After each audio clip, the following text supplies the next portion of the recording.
guys, it's Rob. Hope you're doing good. Today, for the very first time on my channel, other than being in a cover or anything like that, I have a guest with me. This is my friend Lee, and he's brought his absolutely stunning Ibanez JEM 77P, is it? Certainly is. It's an Ibanez 77P, and thanks for Rob Galley for bringing me down here. We brought the guitar down to show you some of the sounds it can make, and also show off some of the beautiful artwork on the guitar and the colour as well. Now, obviously, as well, this is my YouTube channel. Everyone's seen me play plenty of times, especially if you've been a subscriber. You've seen me play before, but I can't play anything like Lee. Lee is one of the best guitar players I know, especially for all the shred sort of stuff, something that I've not really done for a little while. I used to shred a lot more, but now I feel like that time has passed. I'm more of a blues player myself now. Yeah, very good blues player. So for the shred sort of stuff, Lee's the guy, and I think you've got the best sort of shred style guitar there is. Yeah, if you're talking about shredding, you immediately think of Steve Vai. He's the first person you think of, in my opinion, anyway. And so this thing just absolutely smokes, and the fretboard just is lightning fast. The strings are sunk right to the fretboard. You can fly over it. It's super quick. I don't even think you could fit a very thin coin down them strings. They're so flush to the neck. No, you couldn't. I'll do some close-ups later so people can see like what we're looking at. I've never really been a massive fan of JEMs, but like mainly the white ones. I don't know whether it's the handle or I don't know. For some reason, I've not ventured down that road. But this one, I've seen pictures of it, and I've known Lee a while, so I've obviously seen him play it. He posts videos on Facebook of jamming on it and stuff like that. And this guitar has always looked really good, so I've been wanting to see it up close. It looks really good to me. Yeah, I love the blue. Is it Tree of Life? Yeah, the Tree of Life inlay. Inlay. Yeah. See if you can get that on camera. It's beautiful. I can live with this one. I can live with the blue. I know. You don't like the handle, but the funny thing is, you get a JEM, right, and it's got this handle in it. That's all you do. You pick it up with the handle. You never actually pick it up like a normal guitar. So I know it's a really goofy handle that Steve Vai incorporated just so he can play and show off and spin it around, but it's actually quite handy to have. I actually quite like having this handle here. I'm just looking at my other guitars, like I'm expecting there to be a handle. There isn't. No. Can you imagine a handle on a Gibson SG or a Fender Strat? No, that wouldn't look good. A handle on a Gibson SG would suck. It wouldn't really fit, there's not that much place. I mean, it would have to be there, wouldn't it? Yeah. Or something like that. I don't know. So I'm glad there's not one. But no. To be fair, on that guitar, it suits it. It does, it looks cool. A couple of things about this guitar. Obviously, Steve Vai, if you have a guitar and you plug it in, usually you'd run the strap, you'd run the cable through the strap. And obviously Steve Vai decided to move the jack input to put it onto the side of the guitar, which is a brilliant way of putting the lead. So if you stamp on this lead, it's not going to fall out of the guitar. Yeah, I've only just noticed that, yeah, there's your jack input, but it's angled. Exactly. So, please hold the guitar straight. There you go. Hold it straight up that way. But the angle of the jack is going in rather than straight in, which is great. Yeah, which is great. The only thing it can sometimes do, if you put the guitar down like that, it can sometimes get in the way a little bit. Here, you don't want to start damaging that, so I just usually take it out and leave it like that. But no, it's a really cool feature. So, a few things I'm noticing about this guitar is, obviously, I imagine at some point it had a tremolo arm with it. It does, yeah. Well, it did, rather, yeah. I think this has got the Edge 2 bridge, is it? Bridge, I believe it's so. The guitar originally has, it has a DiMarzio Evolution in the middle, and two DiMarzio Gravity Storms in the bridge and the neck. And when I first got this guitar out of the box, it sounded fantastic. The pickups were awesome. The Gravity Storm pickups were really, really good. And in fact, I think on the clean sounds, the Gravity Storms were even better. But I'm a purist, and you're a well-seasoned player. You've been playing live quite a lot, haven't you? Playing live a lot, yeah. You're not just a bedroom player. You're a live player, and you know what you like. You know what sound you want when you plug a guitar in. Because I think sometimes people buying guitars, they don't know what sound they want. They kind of want the guitar to tell them, you know. Or whereas you kind of know what you want before you hear it. So if you're not getting the sound that you want, what are you gonna do? No, exactly. With those Evolutions, they're so hot. The pickups are so high output that no matter what amp you plug into, you're always going to drive that amp, push that amp. And so the first thing I did within a week of buying the guitar, despite the Gravity Storm sounding great, I swapped them out for two DiMarzio Evolutions, just like what Steve Vai would put in his main 7V Flow and Evo, and they absolutely fly. But it obviously matches perfectly with the Evolution you've got in the middle pickup here, and so it's a perfect synergy between all three. In terms of the tremolo, you're not a tremolo guy, I imagine. Didn't you say you've locked it off or something, so you don't use it? Yeah, again, for all the Vai people out there, you're going to think this is sacrilege, but this is a beautiful low-profile bridge, and I'm sure Rob will take a close-up soon, but I've completely blocked it off. It won't move. And I've done that. I've got the guitar plate on there at the moment, but I've used a tremolo no stop there, which is absolutely fantastic. This thing maybe later we can get some shots of it, but this Tremolo No will allow you to completely block off the bridge, or undo one bolt so you can go down, unblock another so you go down and up, or block it off altogether. I didn't know that. That's quite interesting. But what I love about these guitars, like any locking nut on the end, I like the ability to be able to play and then tune up slightly whilst playing with your left hand still on the fretboard. So I like to have the ability to tune it with one hand while I'm playing in case I hear an odd note. Yeah, because if you're playing your guitar that way, like normal, I mean, let's just assume you're right-handed, a right-handed guitar player, you wouldn't really, leaning over like that to tune is a pain in the arse. Never be able to do that. So you would probably normally tune with your left hand, wouldn't you? Whereas you this would. time around, your picking hand's there and you can just quickly get the fine tuners. Exactly. If you're strumming a chord and you can get it back up again very quickly. So I'll lock it off. This Tremolo No is such an amazing trem stop, and this guitar stays in tune better than any guitar I've ever had. I'm not just saying that, it's unbelievable. I mean, you were playing it quite heavily a minute ago, and then after all the shredding, you were playing like an E chord, and it still sounded fine. Perfect, exactly. It stays in tune so well. Is it heavy? I'm gonna feel it? No, go for it. It's made out of basswood. Shall I hold the handle? Yeah, you have to be cool. It's not heavy. It's not light, but it's not heavy. I mean, I say that all the time about guitars, but I don't know about you, but if I pick up a guitar and it doesn't weigh anything, my mind automatically thinks it's not a great guitar. Is that weird? Is that just no? Me? Well, one of the things that this is for anybody thinking about buying this guitar, I always wanted a JEM 7V. That's Vai's, main guitar. It's got the white one. The white one. It's made out of alder. It had the Evos. It had the gold hardware. But I don't really particularly like the colour white on a guitar, and I didn't like the rosewood fretboard. I wanted the 7V with this colour, a maple fretboard, and then so basically I wanted a hybrid of the two. Which you can't get, but I just thought this was so gorgeous, and so I understand alder is a heavier wood. It's also a bit less prone to dints and scratches and things like that, and this is basswood. Once I got over that and I began customising, which I'll come to a bit more in a bit more detail, so I'm customising the guitar to my needs. Like I said, like I said, you're a seasoned player. You know what you want from the guitar. Yeah. So when you spending, we won't say how much it costs you. £1 million.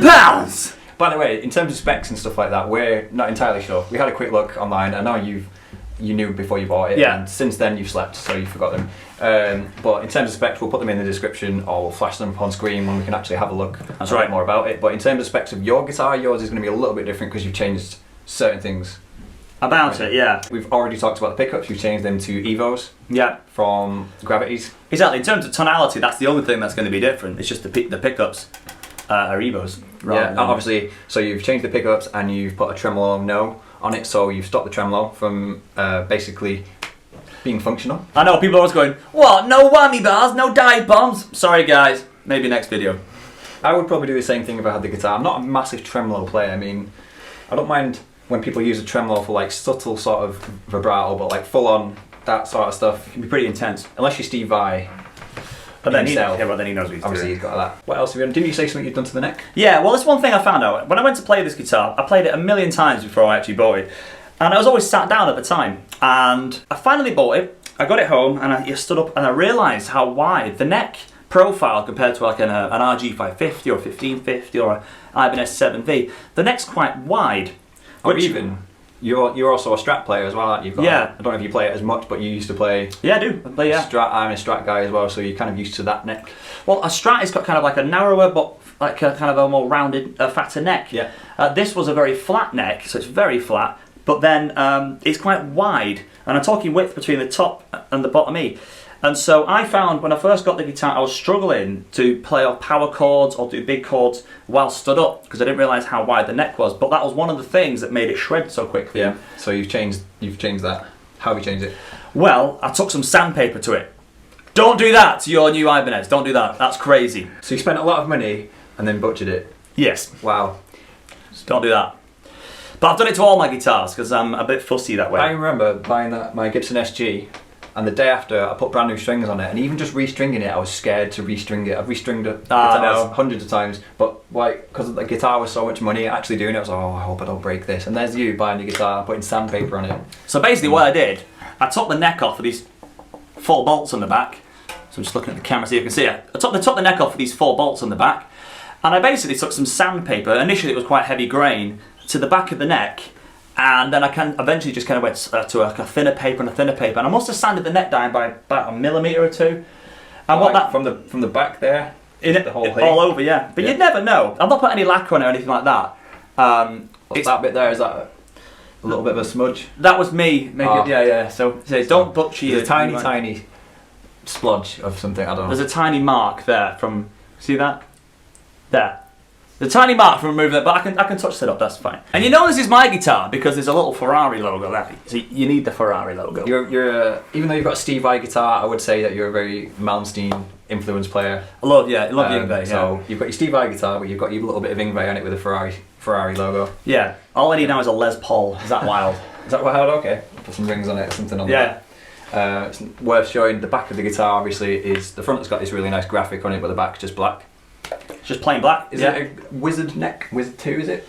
I honestly... I only know that because I think I looked at that earlier. I don't just know that off the top of my head. He is a geek. But I think Wizard necks are the kind of Ibanez, that's their thing. So I used to have an Ibanez 7-string and I used to have an Ibanez RG, and I think one of them was, I think the 7-string was a Wizard neck. I can't be sure. But yeah, the one thing I've got to make you plain about this guitar, it's a Steve Vai guitar, so obviously it's you know, it's his signature, or one of his signature, but the neck profile is different to what you'd get on a normal 7V or something like that. It's a wider neck, so I think it's the radius of the fretboard, and that does make a difference. It's not the kind of normal profile of the neck that Vai would use. What's it like for access? I mean, is it 24 frets? 24 frets. Can you get right to the top? Not a problem. Quite easy. You can get right up there. Even when the guitar's low down, you can get straight there. There's absolutely no problem. I mean, this is it with Steve Vai. There's nothing that would allow him to compromise. I just noticed that the volume pot tone control things, is it one tone, one volume? That's a bit weird because of Strat, because normally you have like 2-tone or... So is that just one tone for all of the pickups? One tone for all the pickups, yeah. One volume. Tone and then one volume. They look like they sit quite high up, or is that just because the pick guard is see-through? No, I think that's what it is. I think there's a thing kind of interesting about this guitar when you get up close and you see it. The actual whole guitar has been painted like this, but then there's a plastic pick guard, a Perspex one, just to protect the paint. If you took that pick guard off potentially, then the flower would still go straight through. And I'm sure you could replace it over time if you've got scratched and stuff. Even like the headstock is really well detailed. It's cool. Yeah. You got a little, for the truss rod, you don't need any screws, it's just, does that just pop off? Do you know what? This is awesome. This is well worth mentioning actually. Obviously with truss rod, you don't want to get dirt. All you got to do is there's a little catch there. Alright. A little catch there. And it comes straight off. And it's just really, that's absolutely brilliant. It's a very good idea. Yeah. Well, like mine, like I said on my Gibson, I got to take them screws off and then faff about, don't have to do any of that. So that's pretty much it. 4 bolts on the back. 4 bolts. Yeah. Is it active? Yeah, bolt on neck. No, it's not active. This is the wiring for the input. So it's not active, it's just straight passive guitar. Why don't we show you how it sounds? So obviously this won't be the demonstration of the stock guitar because you've changed your pickups, but it'll still be demonstrating, like, I don't know, how the guitar sounds in terms of like the wood and stuff like that, and you're playing. You've not really done anything in terms of, have you messed about with like the action since you got it, or set anything up, or is it just pretty much the same setup that you got at first? You've just changed the pickups and stopped the tremolo. The setup is constantly changing, so it's like if you put... what strings do you use on that? These are Ernie Ball 9s. Ernie Ball 9s. Number 9s guy. Number 9s. I think Vi uses 9s, then he switches to 10s halfway through a show, halfway through a tour when his fingers get stronger. But I use 9s. I've heard quite a lot of people do that. Yeah, because they get something I never thought of. But bendy after a while. But no, it's just pretty much. It came out of the box and it was good to go right away. You could play it right away. It's just that when I started sanding the neck down, I started doing things like that, and the guitar starts getting a bit older and the strings get changed. The way it is now, I've not touched it in about maybe a month or so, but every now and again I will just keep that and just adjust the truss rod slightly. Yeah, especially if it's like, I mean, where do you keep it? In the case, which we'll show you later. You've got a really nice case. Yeah, you got a lovely case. Do you keep it in the case at home, or is it? No, I generally just keep it like, on a chair or something, just grab it. It's winter at the moment, it's freezing, so guitars and stuff like that, they don't like the cold, do they? No, they go out of tune and all sorts of stuff, so I'm trying to keep it inside. But yeah, we'll show you the case in a bit, you get a good case. So, for the most part, that's Lee's guitar, and we're going to plug it in and see what it sounds like on his pickups, let you doing a bit of playing. For once, it's actually quite nice for me not to do any playing. I might have a little go if you don't mind, I don't know. I've never tried one with the pattern like that, so I don't know if that's going to confuse me. Do you know that's something worth mentioning, actually, Rob? It really is, right? You think buying this guitar, this little inlay, would confuse you, but you really don't see it. You really don't think about it. You got the little dots on top of the fretboard. I've just noticed, like, just being right around, is like the main parts of the thing are still on, like that's on the first fret. Yes, exactly. So the second fret, fourth fret, sixth fret, etc. They have minimal graphic. So where there's more leaves and stuff like that, that's where the dots would be. I've only just noticed that. I've never noticed that before. That's very true. Even I didn't realise that. Yeah, but it's not distracting in the slightest at all. You can kind of look at it and kind of go, see, that's pretty cool. Right, enough talking. Let's plug it in. Let's see what it sounds like.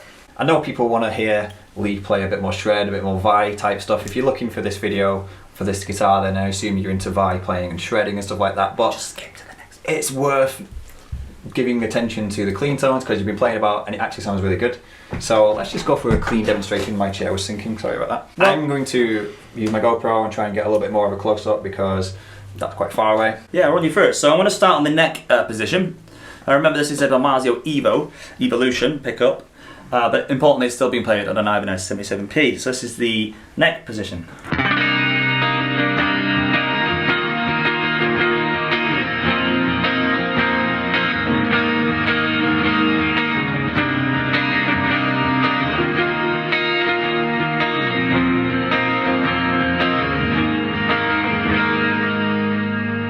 Do the same thing, but I'm going to knock it down to the... So now we've got split coil, we've got the middle Damasio Evolution and the Damasio Evolution here, so they're split. And that's in the 4th position.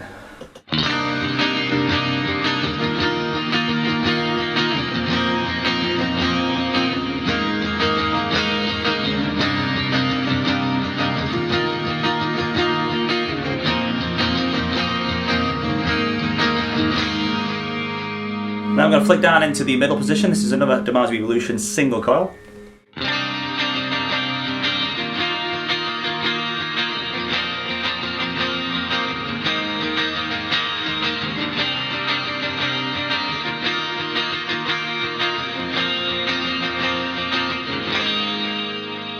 Worth mentioning, the difference in volume, I mean, is that pickup is a little bit lower than the others. It is, but the difference in volume from going to the single coil to the humbuckers is massive, quite noticeable. If we go to, let's say, the bridge pickup, and then go to the single coil,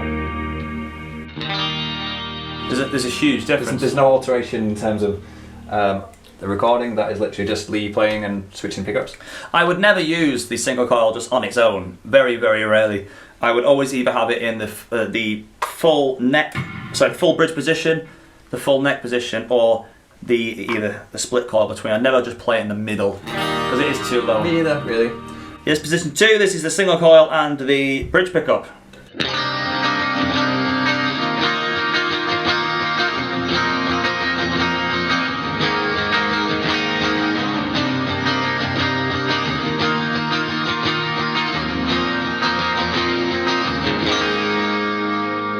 One of my favourites, that one, I think. And this is the full bridge pickup. Do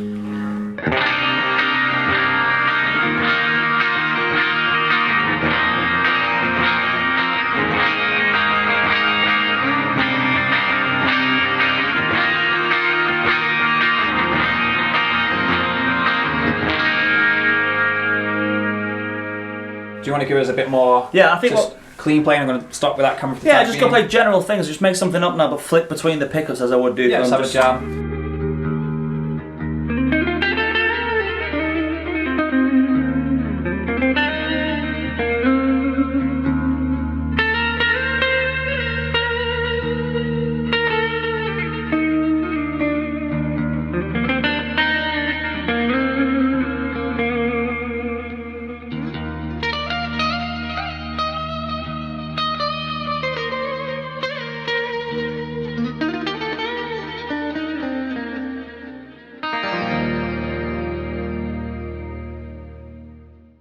Yeah, you can just go into total Vai mode. Get carried away, can't you? So that's the clean tone. I think it sounds great. You've got a load of different tones. Like the tone changes between the pickups is really drastic. So you can pretty much get any sort of tone you want. Like, I don't know, because sometimes you flick between the pickups on guitars and it doesn't sound that different. No. So you're kind of limited for what you get, but you've got every sort of tone possibility. It was, and that's the tone pot just on 10. I never touched the tone pot. I mean, a lot of people don't, I don't think. Maybe sometimes on a clean sound I might roll it back a bit to a bassier tone, but that was just pickups, pure pickups.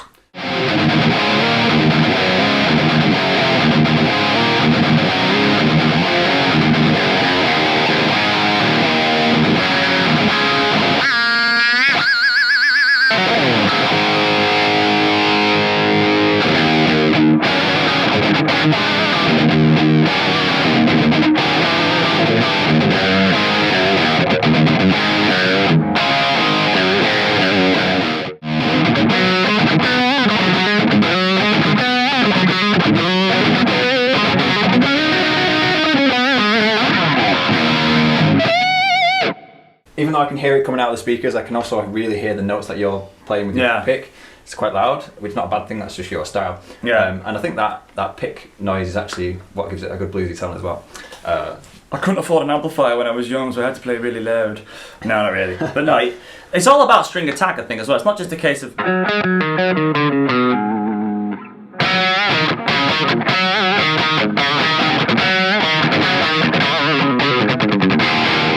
So how about we flick up from the nice sort of crunch tone to full on lead mode, delay, all the sprinkles of greatness. It's the bit we've been waiting for, baby!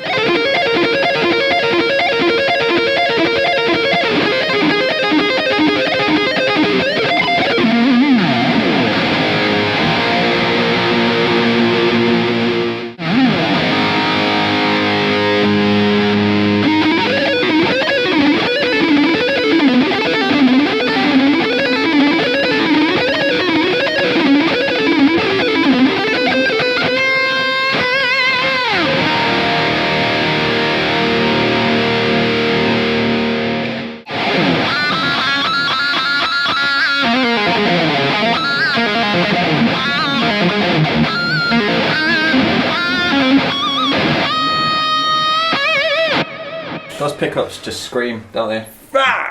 And it's not just the pickups, if you're playing it's obviously great. And those I hope there's something good. I mean, you just get lost with this guitar. You just play and play. No, I was just enjoying listening to that. I think the time has come. Yeah. The time has come. We'll hand over the keys to the Ferrari, baby.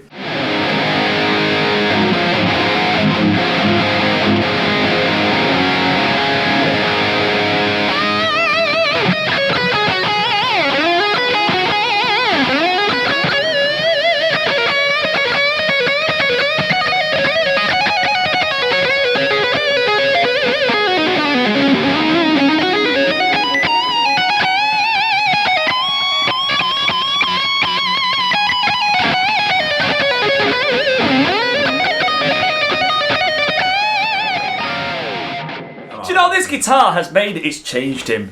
Back in the day, Rob used to be a bit of a shredder like we all were, like, and then people grew out of it. But this guitar's brought another side out of you that I've never seen before. I don't think I grew out of it. We were talking about this earlier. I don't think you grow out of shredding. I think you just get to a point where you realise that it's just hard to maintain. My hand's killing me now from just doing a couple of minutes of just having to play it that really, really fast. My hand is hurting. Hopefully when you go for the edit, he did some sweeping arpeggios there. Were absolutely amazing. Oh, they were pretty terrible. I'm pretty sure in the comment section people will be saying, he's a better guitarist, and you know what? You'd be right. Because he's got tone, man. But it sounded amazing. It's the first time I've really... so thin. The neck is... I know what you mean now. It's so thin. It is. Honestly, it's like the thinnest neck that way I've ever tried before. So, you have that. No, absolutely. And do you know what? That's probably the first time I've really heard a really good player like Rob play my guitar. And I hope you get into this through on the audio, and I'm sure you will, but it really does sound awesome. And I never thought about that, folks, because the only time you will have really heard your guitar played is through playing it yourself. Exactly. And when you're playing guitar yourself, you can't hear it. No. Because you're more concentrating on yourself. Well, you can't hear it, but you're dividing your attention between your guitar, how it sounds, and your own playing. Whereas if I'm playing your guitar, you can hear how the guitar sounds itself. Yeah, it does. It just screams. So, in terms of things that you get with this guitar, should we show you your case? Yeah, should we get... So let's pop that down. Pop that down for a second. Yeah, so you get this obviously free from Ibanez.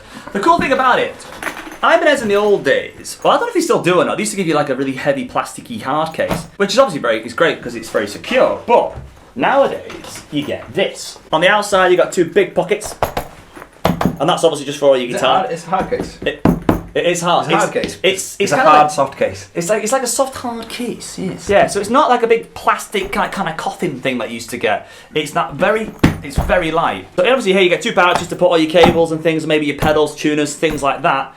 And as you open the guitar, it's quite nice inside. It is. It's lovely. On the inside, another pocket. Yeah, it's all lined. Inside here, you get the whammy bar. Told you. So you do have one. It is here. It is here. There for show. You also get an Ibanez multi-tool. Now this is not just handy for the guitar. You know, around the house, if you need, to find some Allen keys or something, you keep this with you. This is handy to have. Anyway, so you get that. The other thing you get as well is the little Ibanez brochure. One thing I got with my Gibson was I got a photograph of my guitar in the factory being built. That's pretty cool. Did you get yours? No. Did you get, Ibanez, sort yourself out. Ibanez, if you're watching, there's one thing I think you should add to your guitars, which, as you know, if you've got a locking nut thing here, you need to have an Allen key.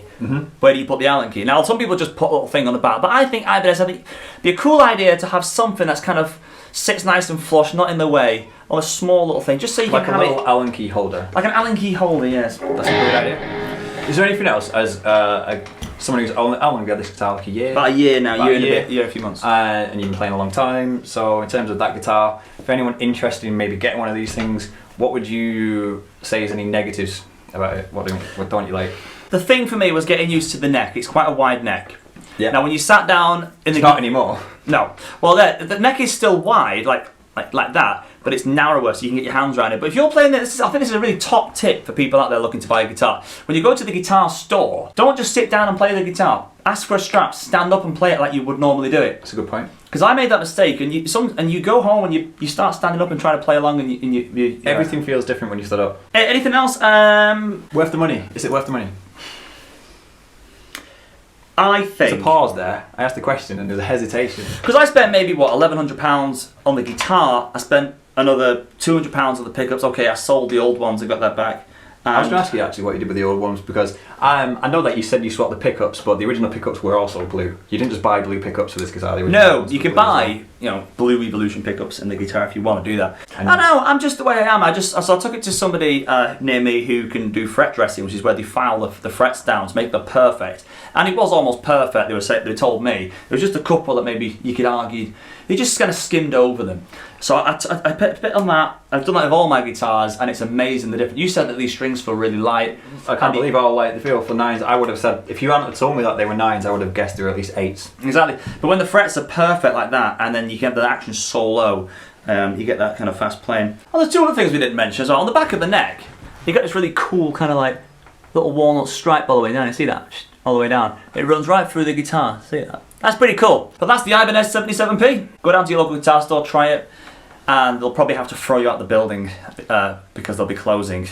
And by the time you put this guitar down from playing it, yes, about 6 hours will have passed. Yes. So you're into a parallel universe of Steve Vai shred. To be fair, even me just having a go of it for the first time, I actually got a bit carried away. Like I said, I'm not. I know. I've never seen you play like that in ages. I don't know. I mean, it's there somewhere, isn't it? The sort of I'm rusty in terms of shredding and stuff like that. I mean, but I reckon I kind of still know my way. But this kind of guitar, it almost helps you. It does. As I was playing this stuff, it was kind of like it wanted me to play those things a bit easier. I don't know. It does. It encourages you. This type of guitar, the way the guitar's set up, it's a thin body, light, thin neck, low action. The guitar's willing you to keep playing and play faster and try new things. It doesn't get in your way. It doesn't resist any kind of faster playing. It allows you to be free and your fingers can just fly on it. Lee, it's been nice having you here. Absolutely, Rob. Thanks man. Being on my videos. This is my first sort of guest on my channel. Hopefully I'll have more in future. So if you want to see more from Lee, let me know in the comments if you enjoyed his playing. If you didn't, then please just hold back. Don't comment anything, because it's better to say nothing. Can't say anything nice, don't say anything at all, that sort of thing. Lee currently doesn't have a YouTube channel, but you are hoping to start one up in the near future.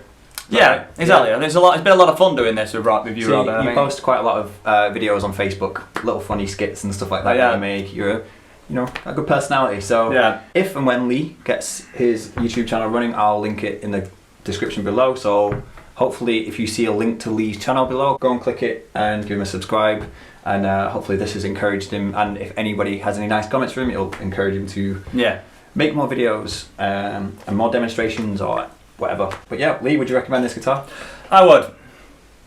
Simple as that. No, I'm not joking. No, this is a great guitar, and it's a beautiful, beautiful looking thing.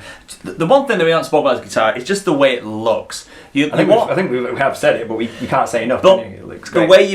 The way it looks, you walk into the room and you want to pick it up, and that makes you want to play. That's one of the key things, And if you must be a head turner at gigs. If you play that at a gig, people must come up to you and go, "That's a nice looking guitar." People come up to me and go, "Wow, you're amazing. Your guitar looks all right too." Yeah. No, it is. It is a real head turner, and I think it's gorgeous. But I'm running out of things to say. That's pretty much it. We've pretty much covered everything. You can't think of any more negatives. I'm still impressed with the jack input being on an angle. Yeah, that's cool. I'm really impressed with that. Thanks for watching. If you enjoyed this video, then please subscribe to my channel and check out one of my other videos. All that sort of stuff. Leave a comment, let us know what you thought. And if anyone's got one of these guitars and liked our review, or anyone got one of these guitars and maybe there's something that we haven't said, then comment it below for other people watching this video to see. And yeah, hopefully I'll see you in my next video. Thanks for watching.